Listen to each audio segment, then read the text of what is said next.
Donald Trump का तरफ एक सैंडल कथा सामना को आसूची after a long night of talks mediated by the United States. I am pleased to announce that India and Pakistan have agreed to a full and immediate ceasefire.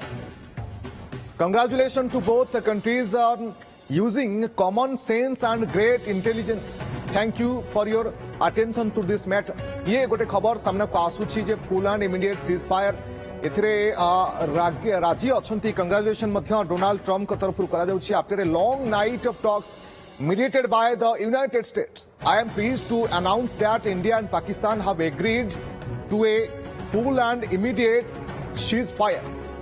Detail सामना को आसूची निश्चित भाव में कौन गोटे बड़ सफल आलोचना करा जायछि कि कहीं बारंबार दर्शक बंधु अमेरिका तरफ कहुला जे आमे मध्यस्थता करने राजी अच्छु युद्ध न हो से बड़ स्थिति न आसू एथि आमे उभय देश को अनुरोध करुछु।